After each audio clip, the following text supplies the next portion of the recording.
Welcome back again. हमारे YouTube channel में आपका एक बार फिर स्वागत है। हमने अब तक जो क्लास की थी वो डेमोक्रेटिक रिजीम्स जितनी भी थी उन सब के बारे में हमने स्टडी कर ली थी, और आज हमारा जो एक नया टॉपिक है उसमें हम जो नॉन डेमोक्रेटिक रिजीम्स हैं, जो गैर लोकतांत्रिक सरकार हैं, गैर लोकतांत्रिक सरकार, इनके बारे में हम स्टडी करेंगे कि गैर लोकतांत्रिक सरकार किस टाइप की होती हैं, कितने टाइप की होती हैं, इन सब के बारे में हम जानेंगे। हमारे एक विचारक हैं जिनका नाम है जे लिंच। जे लिंच ने जो नॉन डेमोक्रेटिक रिजीम्स हैं और जो अलोकतांत्रिक जो सरकारें हैं उनकी तीन विशेषताएं बताई हैं जनरली। एक तो ये है कि यहाँ पर एक केंद्रीकृत शक्ति होती है, एक ही व्यक्ति के पास या किसी भी एक संगठन के पास, एक सेंटर के पास जो है एक केंद्रीकृत शक्ति होती है। दूसरी बात यह है कि दूसरी जो विशेषता है इसकी गैर लोकतांत्रिक सरकार की, जो जे लिंच ने बताई है, वो ये है कि एक आइडियोलॉजी होती है, एक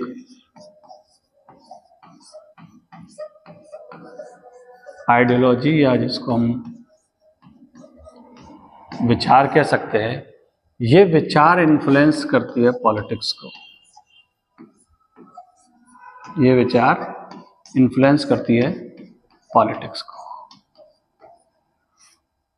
पॉलिटिक्स का जो बेस होती है वो कोई ना कोई एक आइडियोलॉजी होती है, और इसी आइडियोलॉजी के बेसिस पर ये जो है इन्फ्लुएंस करती है पॉलिटिक्स को। तीसरी जो बात है वो ये होता है कि यहाँ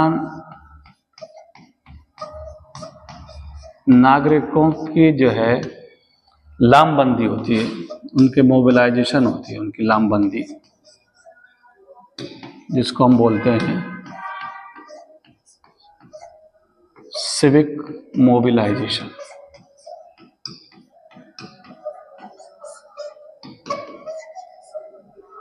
ये तीन जो है तीन विशेषताएं हैं नॉन डेमोक्रेटिक रिजीम्स की।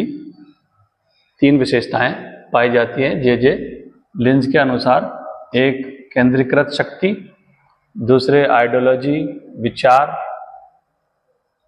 आइडियोलॉजी को इन्फ्लुएंस करती है पॉलिटिक्स, और तीसरी जो है नागरिकों की लामबंदी। ये तीन विशेषताएं जे लिंच की जो है एक पुस्तक है, वैसे याद रखने की है, टोटलिटेरियन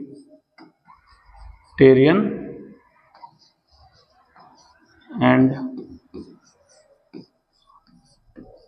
ऑथोरिटेरियन रिजीम्स, इनकी पुस्तक का नाम ही ये है। जनरली इसमें जो कन्फ्यूजन होते हैं वो इसमें होते हैं कि ये नॉन डेमोक्रेटिक जो रिजीम्स है, जो गैर लोकतांत्रिक संस्थाएं हैं, इसमें हमारे सामने तीन तरीके की जो है शासन व्यवस्थाएं आती हैं। जैसे एक तानाशाही है ना, जिसको हम लोग बोलते हैं डिक्टेटरशिप, एक तो ये हो गया। उसके बाद जिसको हम बोलते हैं एक अधिनायकवादी सरकार, है ना, और एक होता है सर्वाधिकारवादी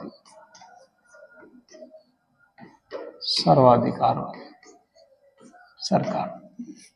इसमें हमारे बीच में जो है कन्फ्यूजन बहुत ज़्यादा देखने को मिलता है कि ये तानाशाही कौन सी है, अधिनायकवाद जिसको हम लोग बोलते हैं,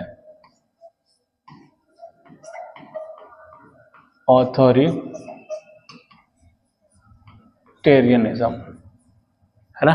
ऐसे ही सर्वाधिकारवाद इसको हम लोग बोलते हैं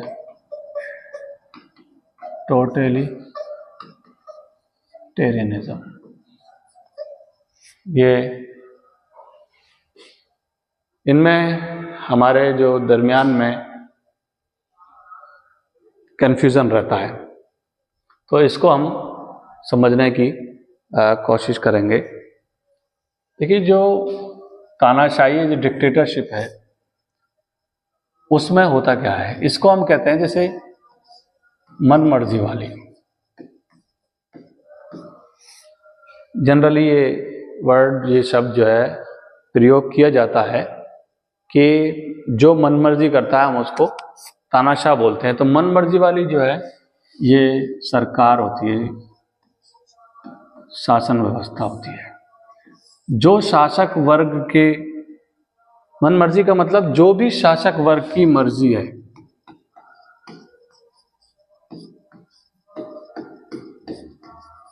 शासक वर्ग की मर्जी और जो भी उसकी इच्छा है, वही जब कानून बनने लगता है,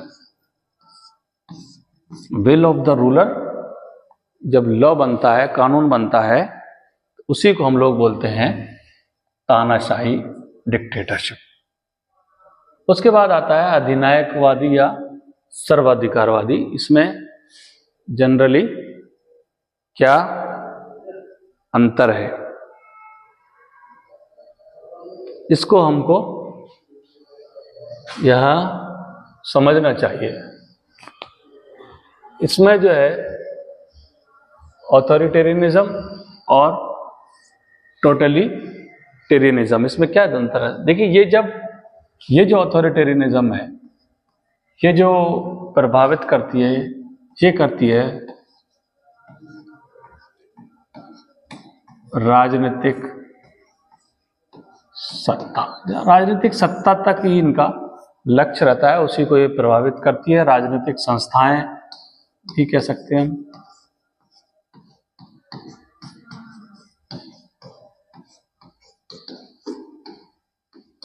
राजनीतिक संस्थाएं यहां तक ये सीमित रहती हैं, इनका यही क्षेत्राधिकार रहता है, यही इनकी मनमर्जी चलती है।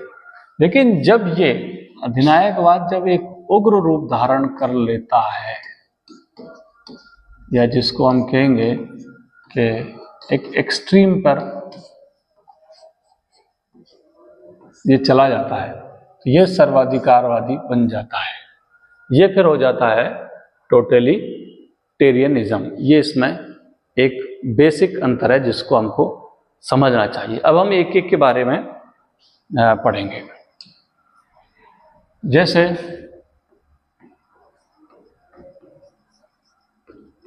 टोटलिटेरियनिज्म, जिसको हम कहते हैं सर्वाधिकारवादी शासन व्यवस्था या सर्वाधिकारवादी सरकार।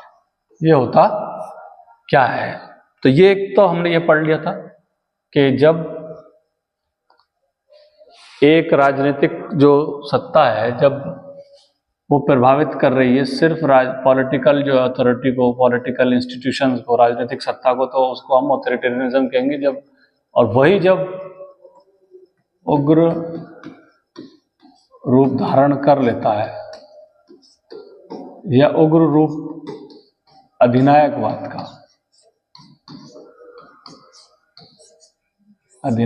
का उग्र रूप हो जाता है, तो उसी को हम लोग बोलते हैं टोटलिटेरियनिज्म। इसमें जो राज्य है वो एक तो होता है एब्सोल्यूट, होता है स्थिर होता है ना, और सुपरनेचुरल भी होता है। सुपरनेचुरल एक ऐसा मतलब एक प्राकृतिक जो है संस्था जो है बन जाता है राज्य। अब यहां पर अधिनायकवाद कोई जरूरी नहीं है कि एक ही व्यक्ति हो, एक व्यक्ति भी हो सकता है, एक व्यक्ति भी सर्वाधिकारवाद भी हो, सर्वाधिकार हो सकता है, या उसका एक ग्रुप भी हो सकता है जिसको हम लोग गुट बोलते हैं।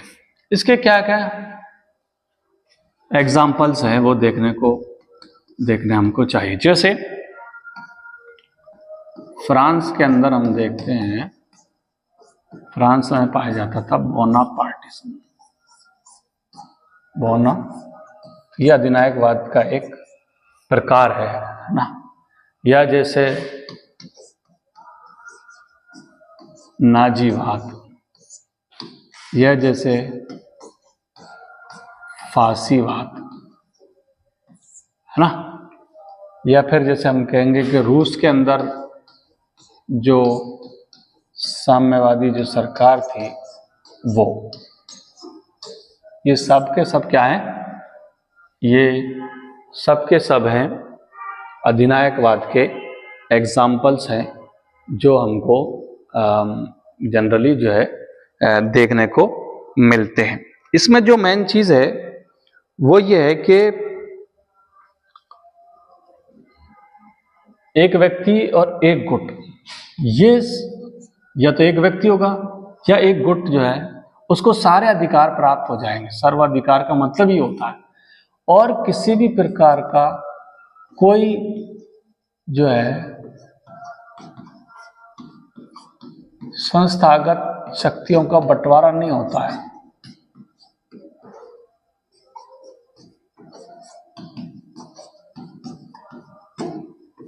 यानी संस्थागत रूप से शक्तियों का बंटवारा हो गया, इस संस्था को ये पावर मिलेगी, इस संस्था को ये पावर मिलेगी, ऐसा कोई भी बंटवारा जो है यहाँ पर देखने में नहीं आता है।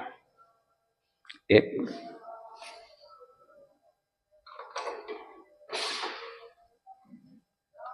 ये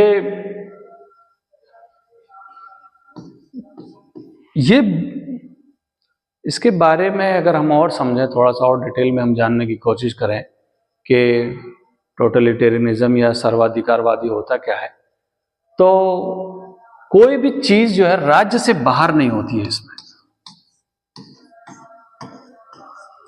राज्य से बाहर कोई चीज नहीं होती है।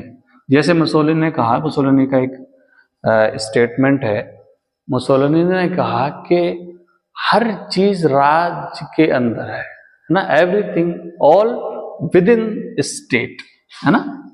क्या उसका सेंटेंस है, ऑल विद इन स्टेट, है ना। और हर चीज राज्य के अंदर है, कोई भी चीज जो है राज्य के बाहर नहीं है, और राज्य के विरोध में भी नहीं है। कोई भी चीज नॉर अगेंस्ट द स्टेट, है ना।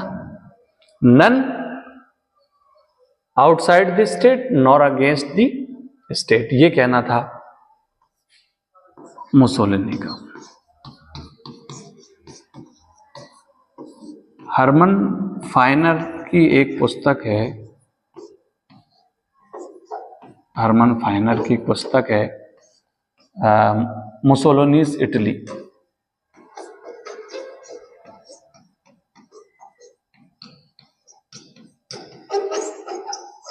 और यही बात जो है, जो हमारे जोविनी जेंटाइल्स हैं, जो विचारक भी हैं फांसीवाद के, उन्होंने भी यही बात कही कि सब कुछ मुसोलिनी के हवाले से कि उन्होंने कि सब कुछ जो है राज्य के अंदर होता है, राज्य के बाहर कुछ भी नहीं होता है, राज्य के विरुद्ध भी कुछ नहीं होता है। अब हमको ये समझना चाहिए कि इनको जो बढ़ावा देने वाले जो विचारक हैं, या जिनके आधार पर ये पूरा अधिनायकवाद है, उसमें 4 थिंकर्स, 4 विचारकों के बड़े नाम आते हैं जो हमको देखने को मिलते हैं। जैसे प्लेटो है, उसके बाद हॉब्स समझ लो, प्लेटो हो गए, हॉब्स हो गए, और इसमें हीगल भी जो है एक इम्पोर्टेंट जो है नाम आता है, नीत्शे का भी जो है, रूसो इम्पोर्टेंट, रूसो, ये चार विचारक तो बहुत ही इम्पोर्टेंट हैं, जो हमारा जो सर्वाधिकारवादी जो शासन व्यवस्था है उसका जो बेस है, या उनको जो एक तरीके से इंस्पायर्ड जो होते हैं वो यहाँ से होते हैं। प्लेटो को तो पहला जो है फांसीवादी विचारक कहा जाता है ना, फांसीवादी विचारक कहा जाता है प्लेटो को। हॉब्स भी जो है राज्य को बहुत ज़्यादा इम्पोर्टेंट देता है।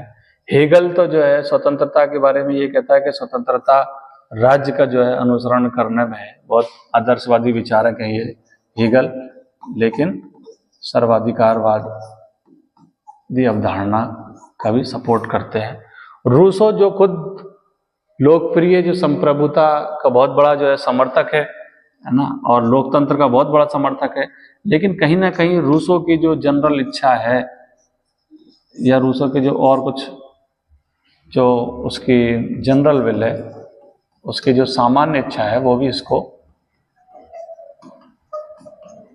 सामान्य इच्छा इसको सपोर्ट करती है, किसको, फांसीवाद को। तो ये चार विचारक इसमें हम पढ़ लिए। इनकी अब अगर हम विशेषता पढ़ें कि ये जो सर्वाधिकारवाद है, सर्वाधिकार की शासन व्यवस्थाएं हैं, इसकी क्या विशेषताएं, कैसे हम इनको जो है पहचानेंगे, या क्या विशेषताएं कैरेक्टरिस्टिक्स जो है पाई जाती है। तो पहली जैसे इसमें कैरेक्टरिस्टिक्स ये पाई जाती है,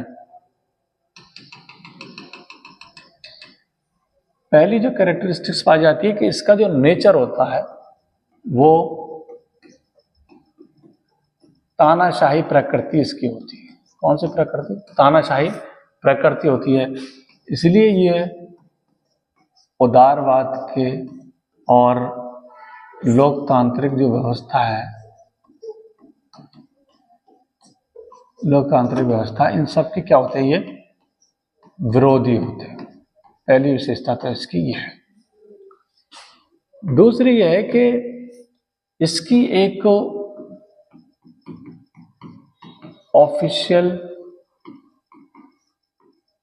आइडियोलॉजी, एक विचार होता है ना, पूरी सरकार का एक विचार होता है, सरकार पूरी विचार पर चलती है, पूरी आइडियोलॉजी पर चलती है।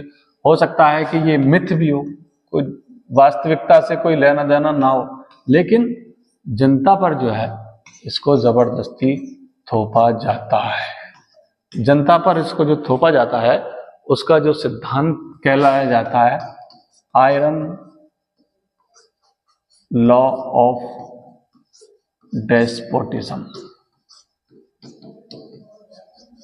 है ना, निरंकुशता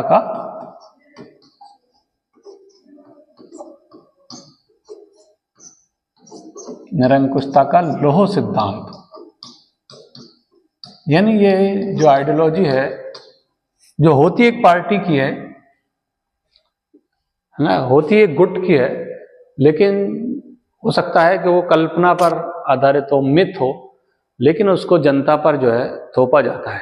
अब कैसे थोपा जाता है, इसके तीन तरीके जनरली होते हैं। एक तरीका ये होता है कि जितने भी संचार के माध्यम हैं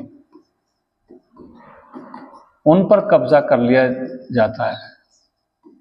जो भी संचार के माध्यम है उन पर एक आधिपत्य जो है स्थापित कर ले, उन पर कब्जा कर लीजिए, फिर सब कुछ आपके हाथ में आ जाएगा। एक तरीका तो ये होता है। दूसरा जो तरीका होता है, जैसे सीक्रेट पुलिस वगैरह का, है ना, या जैसे आज कल जो है हमारे यहाँ पर जो हम आईबी कह सकते हैं, हम जो है जितने भी इंटेलिजेंस सर्विसेज हैं वो कह सकते हैं, एनआईए कह सकते हैं, ईडी कह सकते हैं। तो सीक्रेट पुलिस का सहारा लिया जाता है। जो पूरा तंत्र है, जो मैकेनिज्म है, उसको जो है प्रयोग में लाया जाता है इस आइडियोलॉजी को लोगों के सर पर थोपने के लिए। तीसरा यह है कि यहाँ पर एक नेतृत्व, एक पार्टी, ठीक, और एक जो नस्ल है या यहाँ जाति कह सकते हैं हम, एक ग्रुप कह सकते हैं, सिर्फ इसी को ग्लोरीफाई किया जाता है। इसको जो है हर जगह यही प्रस्तुत किया जाता है, एक नेतृत्व को प्रस्तुत किया जाएगा, एक पार्टी को दिखाया जाएगा, सिर्फ एक ग्रुप को जो है दिखाया जाएगा। तो दूसरी बात तो इसमें ये हो गई। तीसरी बात इसमें ये हो गई कि जो राजनीतिक दल है,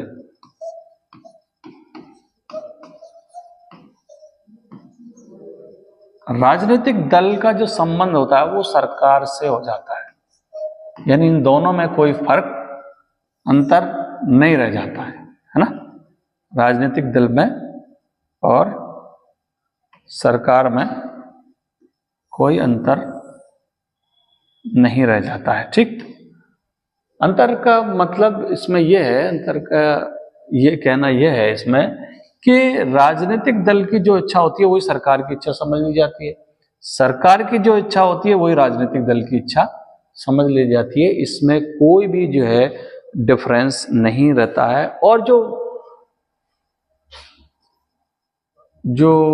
विरोधी है या जो जिसको हम कहते हैं विपक्ष, उसको जो है कानून के द्वारा खत्म कर दिया जाता है, कानून के द्वारा खत्म कर दिया जाता है, कानून के द्वारा खत्म कर दिया जाता है। चौथा यह है कि एक समाज के अंदर, समाज में क्या होता है, एक केंद्रीकृत शक्ति, ऑथोरिटेरिज्म हम पढ़ चुके हैं, केंद्रीकृत शक्ति होती है।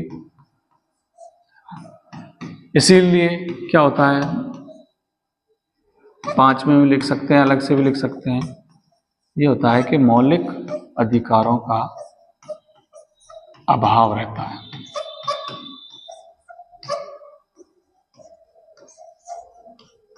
मौलिक अधिकारों का अभाव जो है यहाँ पर हम जो है देखने को मिलता है। और छठा ये है जिसको हम पहले भी इससे पहले पढ़ चुके थे, मास मोबिलाइजेशन। मास मोबिलाइजेशन, जनता की लामबंदी।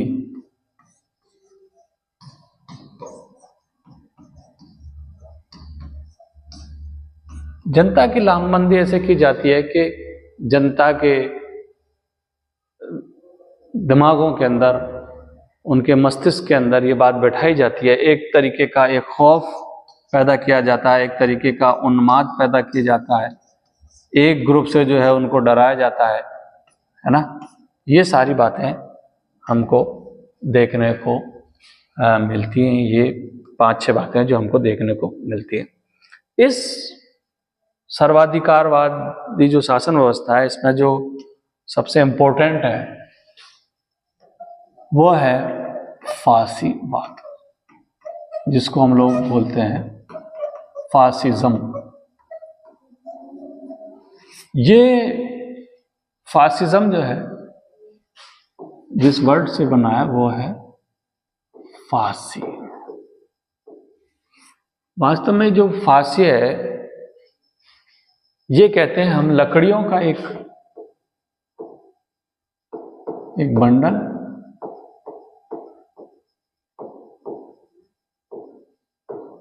एक गट्ठर जो लाल रिबन से बंधा है ना। और ये जो है, ये जो बंडल ऑफ रॉड्स है, ये जो लकड़ियों का गट्ठर है जो बंधा हुआ है, ये रोमन जो काउंसिल्स होती थी, रोमन काउंसिल्स के सामने जो लिक्टर्स हुआ करते थे, जो मजिस्टेरियल अटेंडेंट्स हुआ करते थे, है ना, वो इसको एक सिंबल के तौर पर, एक आइकन के, एक सिंबल हुआ करता था ये सार्वजनिक शक्ति का, कि आप वो लोग लकड़ियों का एक गट्ठर ले लेते थे, उसको बांध दिया करते थे एक लाल रिबन से, उसको बोला करते थे फांसी, और इसी से बना ये फासिज्म। फासिज्म जो है इसकी जो पैदाइश है इटली में, है ना, और बेनितो मुसोलिनी, है ना, उसके नेतृत्व में 1919 में ये वहां पर हो चुका था। लेकिन इसी मुसोलिनी के नेतृत्व में 28 अक्टूबर 1922 को 28 अक्टूबर 1922 को जो है मुसोलिनी के नेतृत्व में उन लोगों ने जो है रोम पर चढ़ाई कर दी।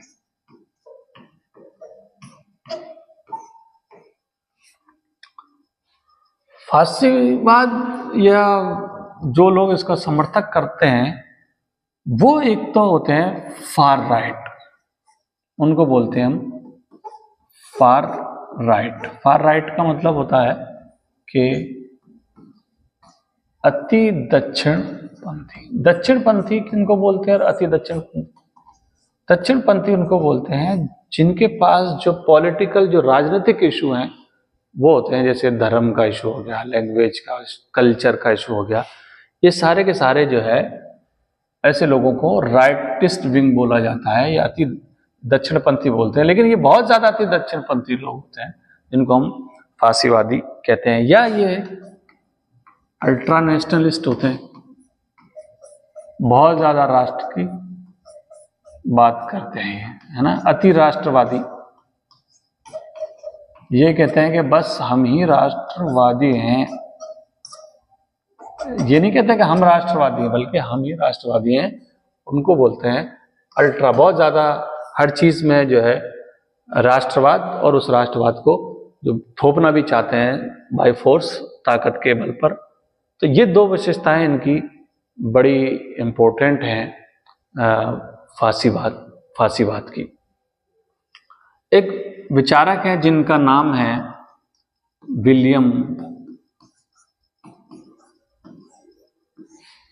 विलियम एबेस्टीन।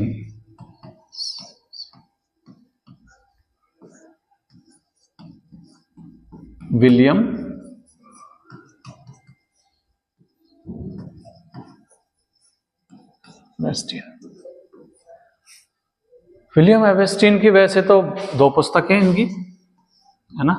एक पुस्तक का जो नाम है वो है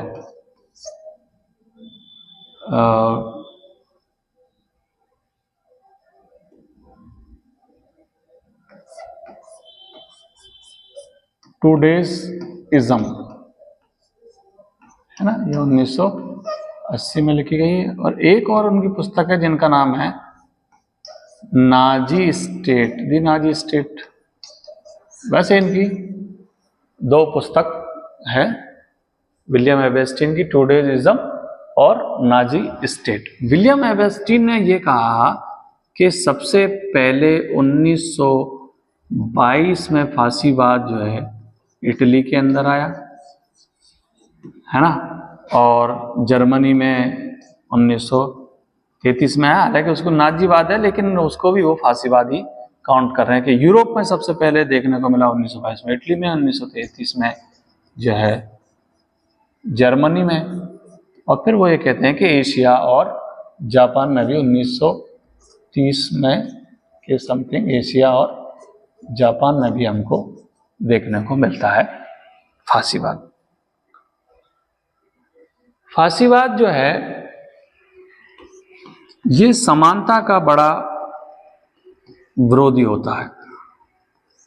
समानता का विरोधी, सबको समान नहीं मानता है। हाँ, सबको जो है पूर्ण जो है एक रूपता तो चाहता है, कल्चर में पूर्ण एक रूपता चाहता है, लेकिन सबको समान महत्व नहीं देता है। समानता का ये विरोधी है। और दूसरा, उनके यहाँ जो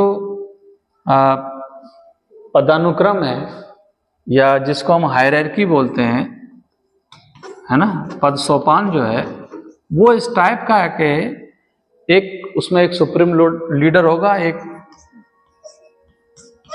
सर्वोच्च जो है उसका नेता, है ना, और सर्वोच्च नेता की जो भी बात होगी उसकी जो इच्छा होगी वही कानून होगा। यहाँ पर ऐसा माना जाता है कि उसी की जो इच्छा होती है उसी इच्छा वही कानून बन जाता है। ऐसे पद सोपान का नियम है और ऐसा ही पदानुक्रम हायरार्की का ये सिस्टम देखने को मिलता है। अब ये क्या चाहते हैं फांसीवादी लोग, किस टाइप? तो इनके जो मैंने बताया, जैसे भले से ये समानता के विरोधी हैं, लेकिन ये पूर्ण जो है एक रूपता चाहते हैं, पूर्ण एक रूपता चाहते हैं, कंप्लीट कंफॉर्मिटी, है ना। और इनके यहाँ पर एक तरीके का एक बहुत ही कठोर, दृढ़ कह लो या कठोर अनुशासन कह लो, कठोर अनुशासन होता है। डिसिप्लिन पर बहुत ज्यादा ये फोकस करते हैं और जो कुछ इन्होंने कह दिया है उसका बगैर किसी क्वेश्चन किए हुए, जिसको हम कहते हैं निर्विवाद आज्ञा का पालन, है ना, अनक्वेश्चनिंग ओबीडियंस, निर्विवाद आज्ञा पालन। तो ये तीन जो है विशेषताएं भी फांसीवाद के अंदर देखने को मिलती हैं हमको।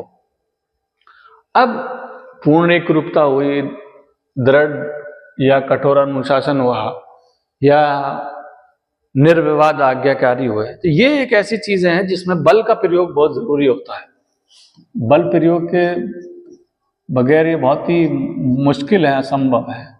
बल प्रयोग जरूर होता है। तो इसीलिए ये कहते हैं कि बल प्रयोग जो है कोई असंवैधानिक नहीं है, संवैधानिक है। संवैधानिक ये लीगल है, वैध है ना, वैध है बल प्रयोग। एक बात वो ये कहते हैं कि राज्य जो है, फांसीवादी लोग क्या बोलते हैं कि राज्य जो है एक आध्यात्मिक और नैतिक तत्व है। आध्यात्मिक और नैतिक तत्व है राज्य। और राज्य क्या है, एक आध्यात्मिक संस्था भी है, एक आध्यात्मिक संस्था भी है। तो राज्य जब आध्यात्मिक संस्था हुई तो लोगों को क्या करना है? लोगों को यह करना है कि अपने कर्तव्यनिष्ठ बनना है,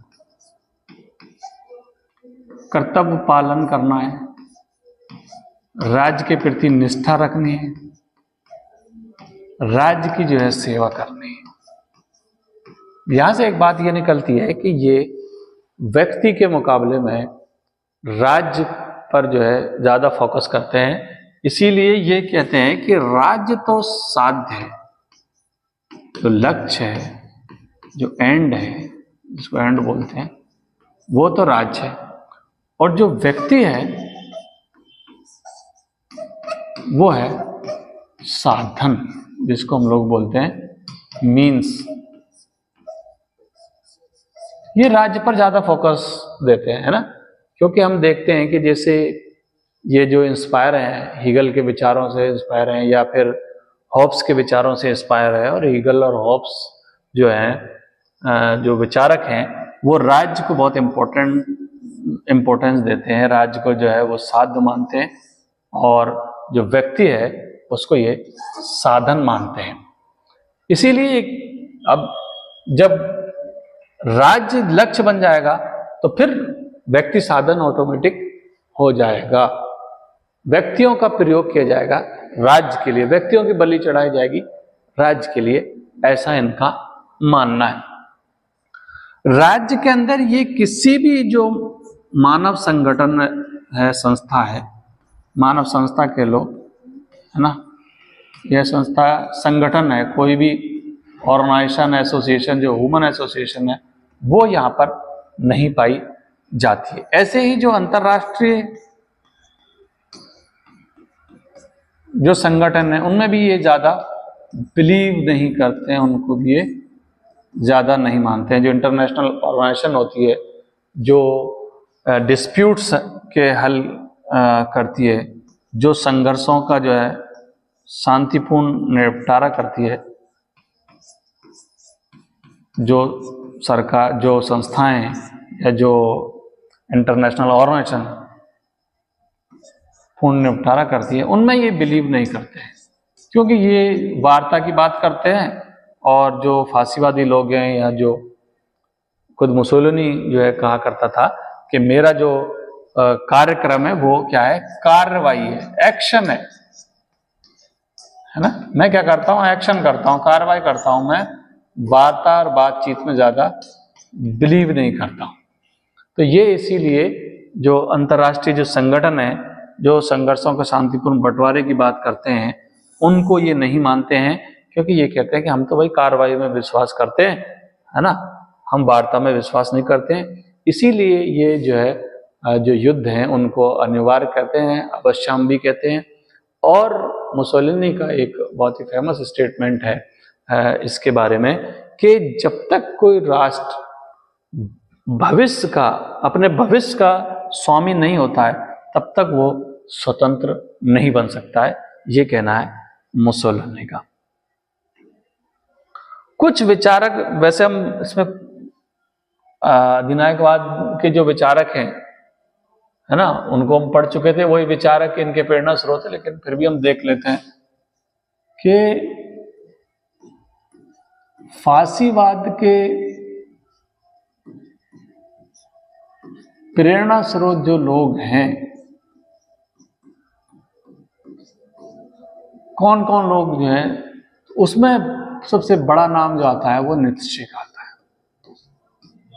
नीत्शे के जितने भी विचार हैं, उसके जो नैतिक और सामाजिक जो अवधारणाएं हैं, वो कहीं ना कहीं फांसीवाद को बढ़ावा देती है। जैसे एक सत्ता की इच्छा, विल टू पावर, उनका सिद्धांत है ना। उनका जो एक सिद्धांत है, जैसे वीर पूजा का, है ना, हीरोज वर्शिप का जो सिद्धांत है, उनका एक सिद्धांत है जैसे सुपरमैन का, अति मानव का, है ना। तो ये जो है उसको सुपरमैन का ये बढ़ावा देते हैं। उसके बाद आता है रूसो, है ना। रूसो मैंने कहा कि चाहे ये लोकप्रिय संप्रभुता का बहुत बड़ा समर्थक हो, ये लोकतंत्र का बहुत बड़ा समर्थक हो और प्रत्यक्ष लोकतंत्र का, लेकिन कहीं ना कहीं फांसीवाद के लिए प्रेरणा स्रोत है और इसकी सामान्य इच्छा, ये भी फांसीवाद के लिए प्रेरणा स्रोत है। इसी के साथ जो है हम देखते हैं तीसरे विचारक जो है कांत, और कांत का नीति शास्त्र, स्पेशली नीति शास्त्र। इसके बाद एक विचारक हैं जॉर्जस सोरेल,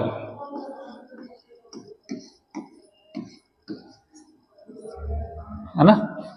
तो सोरेल की एक पुस्तक है जिसका नाम था reflection on violence. Reflection on violence, reflection on violence 1908 में लिखी गई थी, और मुसोलिनी ने इसकी जो है समीक्षा की थी इस पुस्तक की। मुसोलिनी के जो विचार हैं, जो दार्शनिक विचार हैं मुसोलिनी के और सोरेल के, जो दार्शनिक विचार हैं, उनमें कहीं ना कहीं समानता, एक रूपता पाई जाती है। स्पेशली जो उनका जो दार्शनिक स्वरूप है ना, दर्शन का जो स्वरूप है, उसका जो प्रायोजन है, उनमें जो है समानता देखने को मिलती है। तो जॉर्जस सोरेल की जो पुस्तक है रिफ्लेक्शन ऑन वायलेंस, जिसकी मुसोलिनी ने 1908 में थी, इन्होंने 1909 में समीक्षा की थी, ये जो है कहीं ना कहीं इससे प्रभावित होते हैं, है ना। सेबाइन जो है, जो खुद थिंकर है, ये 3 बातें बताता है कि 3 तत्व हैं जो फांसीवाद में बड़े सहायक होते हैं, या 3 विचारक कह लो, 3 बातें कह लो, है ना। एक तो वो कहता है कि जो हीगल का जो राष्ट्र राज्य का जो कंसेप्ट है, जो नेशन स्टेट का कंसेप्ट है, उसने फासीवाद को बढ़ावा दिया, राष्ट्र राज्य का कंसेप्ट।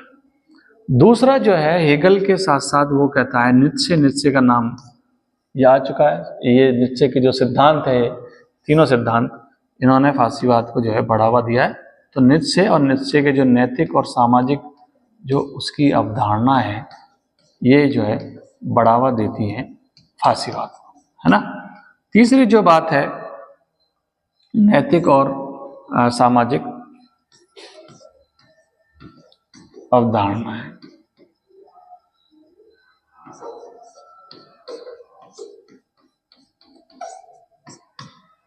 और तीसरी बात जो है वो है हीगल, नीत्शे और जो रोमन की जो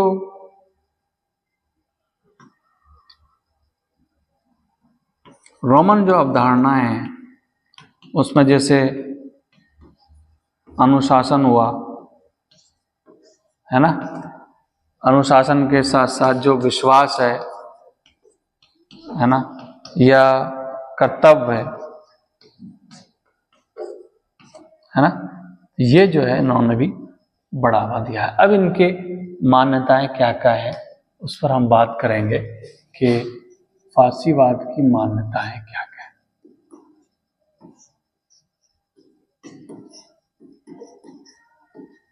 फासीवाद की मान्यता है, एक बात तो यह है कि जो फासीवाद है, ये कोई इसके पास कोई व्यवस्थित, कोई सुसंगठित जो है सिद्धांत नहीं है। तो सुसंगठित जो सिद्धांत है, संगठित सिद्धांतों का यहाँ पर कोई एक लगे बंदे सिद्धांत इसके पास नहीं है, कोई सिस्टमेटिक जो है थ्योरी इसके पास नहीं है। सुसंगठित सिद्धांतों का अभाव जो है यहाँ पर देखने को मिलता है, जिसको हम कहते हैं कि जैसा देश वैसा भेष। ये कहना है मुसोलिनी का। मुसोलिनी ने ये कहा था कि देश, काल और वातावरण की परिस्थितियों के अनुरूप जैसा चाहे हम रूप जो है धारण कर लेते हैं। यानी कोई लगे बंदे सिद्धांतों के पाबंद नहीं है, कोई सुसंगठित सिद्धांत हमारे पास, व्यवस्थित सिद्धांत हमारे पास नहीं होते। हम यथार्थ पर जोर देते हैं, यथार्थवादी अपने आप को कहते हैं। दूसरी बात है कि यथार्थ पर उनका बड़ा फोकस होता है, यथार्थवादी लोग होते हैं वो, है ना। ये जो बोल्शेविक हैं, ये तो सिद्धांतों की बात करते हैं, है ना, लेकिन ये यथार्थवादी होते हैं। जो कुछ चल रहा है, जो रियल में है, जो रियलिटी है, उस पर ये जो है फोकस करते हैं। इसीलिए जो थिंकर हैं, जो फासीवाद का समर्थक जो करता है, जियोविनी जेंटाइल्स या अल्फ्रेड रोको, है ना, तो ये रोको जो है कहता है कि ये जो फासीवाद है, फासीवाद ये सर्वोपरि कार्यनिष्ठा की भावना यहाँ पाई जाती है ना, कार्यनिष्ठा। और खुद मुसोलिनी भी ये बात कहता है। मुसोलिनी कहता है कि हमको किसी सिद्धांत की आवश्यकता नहीं है, हमको किसी सिद्धांत की आवश्यकता नहीं है। हाँ, हमारे लिए अनुशासन पर्याप्त है, अनुशासन ही काफी है। सिद्धांत विद्धांत कोई बात नहीं है, अनुशासन हमारे लिए जो है काफी है, यही पर्याप्त है। तो दूसरी बात ये हुई कि ये यथार्थ पर फोकस करते हैं, सिद्धांत पर कम करते हैं, जैसे बोल्शेविक सिद्धांत पर फोकस करते हैं। तीसरी बात यह है कि ये इनको कहा जाता है कि बुद्धि विरोधी है। बुद्धि विरोधी, बुद्धि विरोधी क्यों है?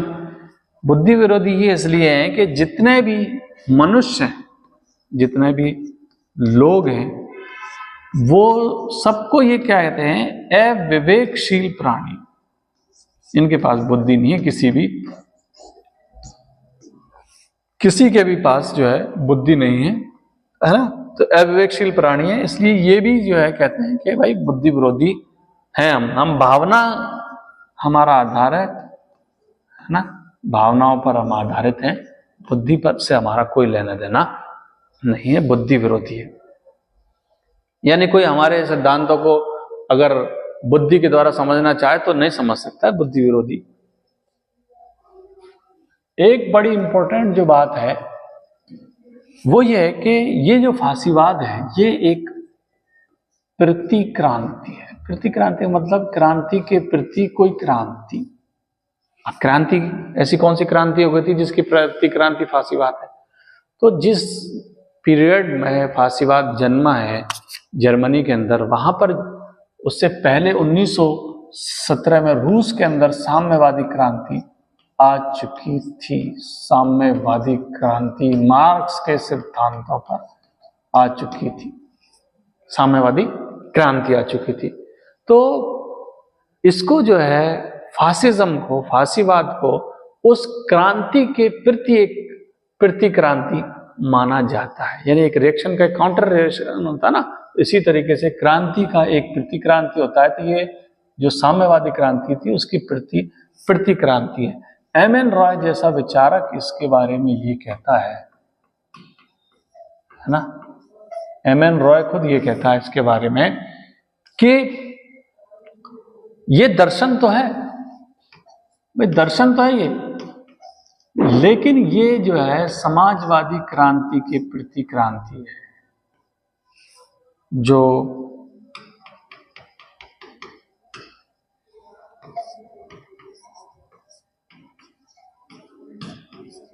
समाजवादी क्रांति के प्रतिक्रांति है ना। ठीक, ऐसा क्यों कहा जाता है? ऐसा इसलिए क्या कहा जाता है कि जैसे जैसे साम्यवाद है, या वो किस चीज पर फोकस कर रहे थे? वो कह रहे थे कि उत्पादन के साधनों पर,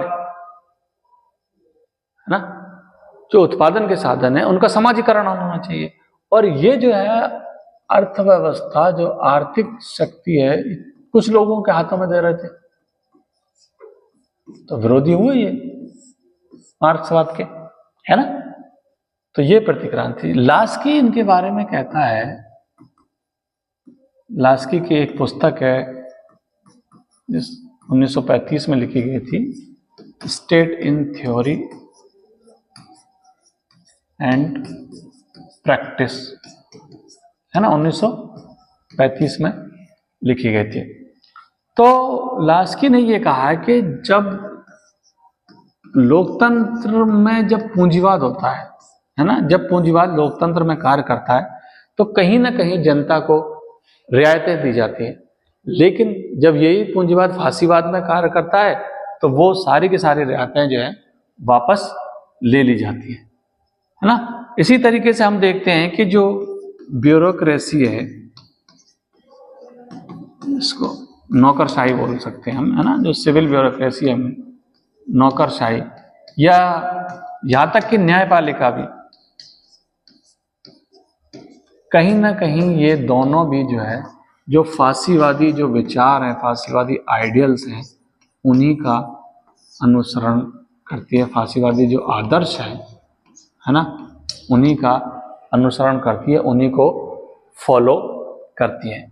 तो पूरा अगर हम समझें तो एक तरीके से ये जो मार्क्स के विचार थे, उन मार्क्स विरोधी विचारों के लिए ये पूरी एक क्रांति आई थी, यानी क्रांति के मुकाबले में एक प्रतिक्रांति आई थी, ये भी माना जाता है।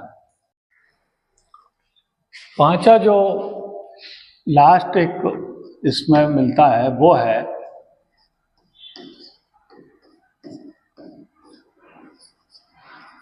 सामाजिक आर्थिक आधार,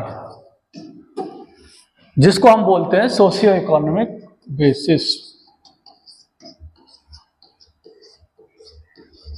ये संकल्पना में कह सकते हैं हम कि ये जो फांसीवादी जो स्टेट होता है इसका सामाजिक और आर्थिक बेस क्या होता है, किस टाइप का ये है।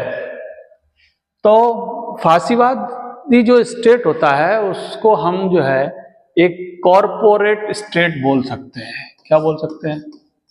एक कॉरपोरेट स्टेट बोल सकते हैं, जिसको बोलते हैं निगमात्मक। जैसे निगम होता है, निगमात्मक राज्य, एक कॉरपोरेट होता है, एक निगम होता है, उसी टाइप का ये एक राज्य है जो पैदा करता है, या राज्य का एक रूप है जो उभर कर हमारे सामने आता है। इसमें होता क्या है निगमात्मक राज्य में कि ये जो है, जो पूंजीवाद है या पूंजीपति लोग हैं, है ना, उनमें और जो मजदूर क्लास है, जो वर्किंग क्लास है, मजदूर वर्ग है, उनमें एक तरीके से मीडिएटिंग का, उनमें एक तरीके से एक दलाली का, या उनको आपस में इन दोनों को जो है नियंत्रण का, है ना, मध्यस्थता का कार्य करता है ना, मध्यस्थता का कार्य करता है। मैकगवर्न और जो मैकाइवर है, मैकगवर्न और आरएम मैकाइवर उनका पूरा नाम है। तो मैकगवर्न और मैकाइवर, ये जो फांसीवादी जो राज्य है इसको कहता है, या फासिज्म है, फांसीवाद है, इसको ये कहता है कि ये जो निम्न और मध्यम वर्ग है उनका ये मूवमेंट है। निम्न और मध्यम वर्ग है, जाहिर सी बात है कि मजदूर वर्ग होता है, निम्न और मध्यम वर्ग का ये आंदोलन है। कौन कहता है ये मैकगवर्न बोलते हैं और आरएम मैकाइवर बोलते हैं। लास्की कहते हैं कि ये जो फांसीवाद है या जो फांसीवादी सरकारें होती हैं वो पूंजीवाद को क्या करती हैं? बढ़ावा देती हैं।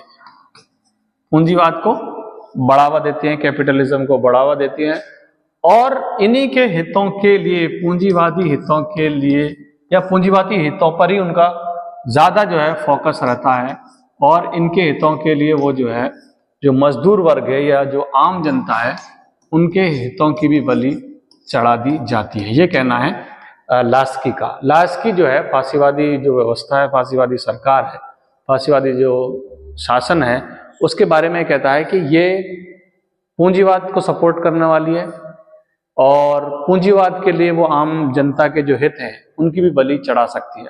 लास्की का एक बड़ा फेमस स्टेटमेंट जो है हमको देखने को मिलता है, और वो फेमस स्टेटमेंट ये है कि फांसीवाद लड़खड़ाते पूंजीवाद को बचाने का अंतिम प्रयास है, ये कहना है लास्की का। फांसीवाद क्या है? लड़खड़ाते हुए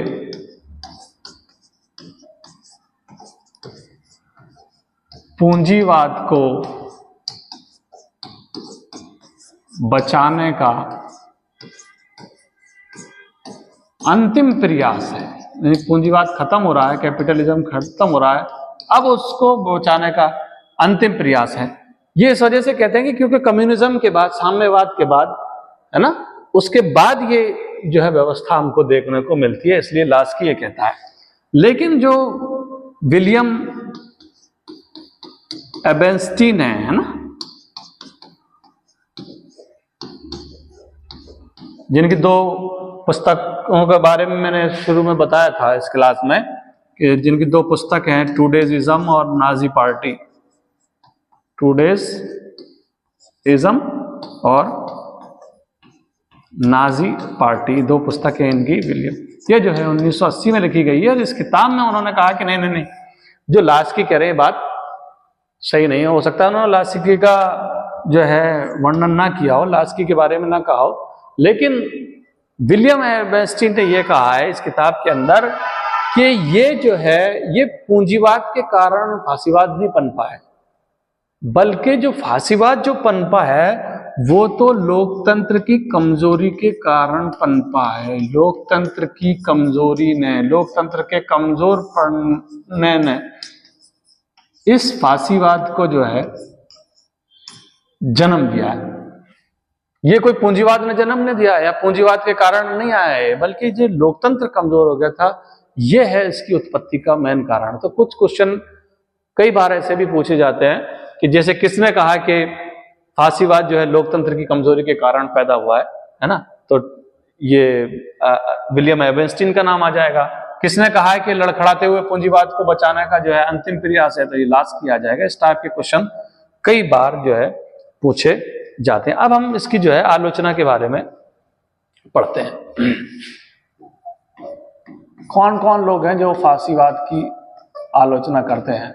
जब हम पढ़ते हैं तो हमको ऐसा महसूस होता है, ऐसा प्रतीत होता है कि सारे लोग फांसीवाद की आलोचना कर रहे होंगे, लेकिन हम पॉलिटिकल साइंस में देखते भी हैं कि फांसीवाद भी जो है, कई विचारक फांसीवाद को भी जो है सपोर्ट करते हैं। और मुसोलिनी ने जो फांसीवाद के सिद्धांत जो बनाए हैं वो भी जो है कई विचारकों के साथ मिलकर बनाए हैं, और कहीं ना कहीं से वो भी प्रेरणा ले रहे हैं। फांसीवाद के सिद्धांत जो मुसोलिनी ने बनाए उनमें अल्फ्रेड रोको, जोवेनी जेंटाइल्स के नाम आते हैं। और फांसीवाद जहां से इंस्पायर होता है उसके बारे में भी हमने चर्चा कर ली थी। अब हम आलोचना के बारे में पढ़ रहे हैं। आलोचना सबसे पहले तो हम लास्की की देखते हैं। लास्की फांसीवाद के बारे में क्या कहते हैं। एक स्टेटमेंट तो हम पढ़ चुके हैं, लड़खड़ाते हुए पूंजीवाद को बचाने का अंतिम प्रयास है, ये लास्की ने कहा। और लास्की ने यही कहा इंग्लिश में, इल असॉर्टेड रैग बैग,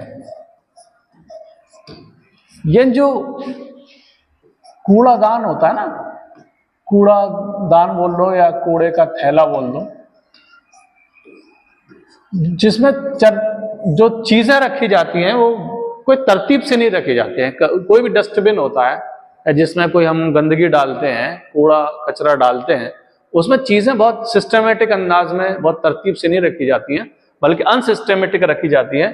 तो लास्की जो है फांसीवाद को यही बोल रहे हैं कि ये एक ऐसा कूड़ादान है जिसमें बेतरतीब चीजें रखी जाती हैं। अब चीजें क्या हैं उसमें, तो जो पहले के हमारे जो दर्शन है, जो दार्शनिक चीजें हैं, जो पहले की हमारी जो फिलोसफीज हैं, और फिलोसफीज में जो कुछ जो पहले बच चुकी हैं और अभी तक जो बाकी हैं, वो हर एक फिलोसफी की बहुत सारी बची हुई चीजें आकर इस फांसीवाद में जो है आकर जमा हो गई हैं, और फिर एक इसने फांसीवाद का रूप धारण कर लिया है। ये कहना है लास्की का। जो उदारवादी लोग हैं वो क्या कहते हैं इसके बारे में। उदारवादी लोग कहते हैं कि जो फांसीवाद है, ये इसकी जो प्रवृत्ति है वो सर्वाधिकारवादी है। इसकी जो प्रकृति है वो सर्वाधिकारवादी प्रकृति है इसकी। यानी कि इसका मतलब यह है कि ये सिर्फ कोई राजनीतिक सत्ता तक अपने आप को जो है बांधे नहीं रखता है कि सिर्फ हम राजनीति के अंदर, राजनीतिक सत्ता में, राजनीतिक संस्थानों में ही अपनी मनमर्जी चलाएंगे, बल्कि इसकी जो प्रकृति है वो सर्वाधिकारवादी प्रकृति है, टोटलिटेरियन प्रकृति है। ये हमने पढ़ लिया था कि टोटलिटेरियन का ही एक रूप है फांसीवाद। और ये जो है उदारवादियों को मानना है कि ये जो है ये लोकतांत्रिक जो सिद्धांत है ना, यह लोकतांत्रिक जो प्रणाली है उनके ये विरोधी हैं, मानव अधिकारों के विरोधी हैं, उनके विरोधी हैं, ये मानव अधिकारों के विरोधी हैं। और ये लोग ये कहते हैं कि ये जो है व्यक्ति की सीमित स्वतंत्रता, व्यक्ति को सीमित स्वतंत्रता देते हैं, है ना, या व्यक्ति की स्वतंत्रता के भी विरोधी हैं और देते भी हैं तो बहुत कम देते हैं।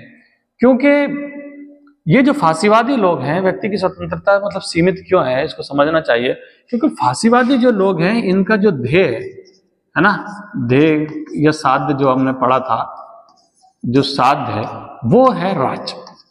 राज्य पर ज्यादा फोकस करते हैं, और जो साधन है इस लक्ष्य को, इस ध्येय को हासिल करने के लिए वो व्यक्ति है। तो क्लियर सी बात है कि साध्य के लिए साधन की बलि दी जाती है, साधन का प्रयोग किया जाता है। तो असल चीज है राज्य इनके नजदीक।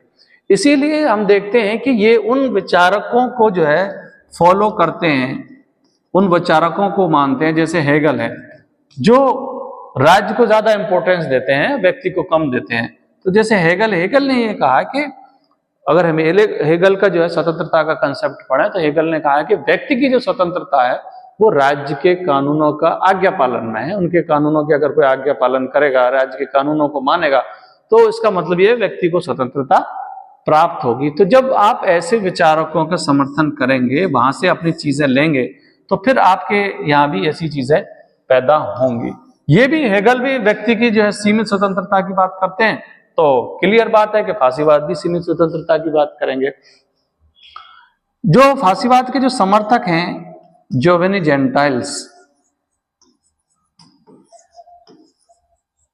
जेंटाइल्स का मानना है कि कुछ लोग क्या करते हैं, बहुत अधिकतम व्यक्तियों के बारे में, है ना, जैसे उदारवादी लोग तो चाहते ही हैं व्यक्ति को ज्यादा स्वतंत्रता मिले।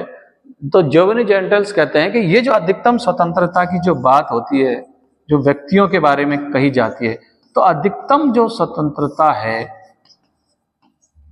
अधिकतम स्वतंत्रता, बहुत ज्यादा एक कंप्लीट फ्रीडम, ये राज्य की अधिकतम जो शक्ति है उसके साथ मेल खाती है। इसका जो मेल ही नहीं होता है व्यक्ति के साथ, बल्कि अधिकतम स्वतंत्रता का जो मेल होता है वो राज्य की अधिकतम शक्ति के साथ होता है, अधिकतम शक्ति के साथ मेल खाती है।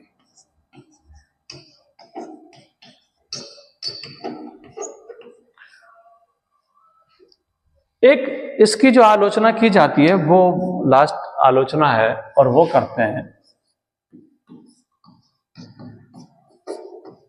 मार्क्सवादी। मार्क्सवादियों में भी एक नव मार्क्सवादी हैं जिनका नाम है एंटोनियो ग्राम्स्की।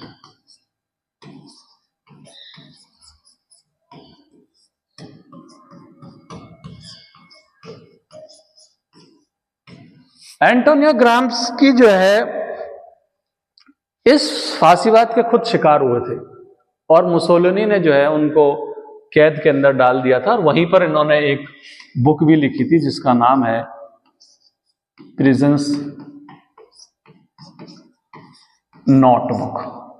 और इन्होंने एक सिद्धांत दिया था जिस सिद्धांत को हम बोलते हैं आधिपत्य का सिद्धांत, हेजीमनी, वर्चस्व का सिद्धांत।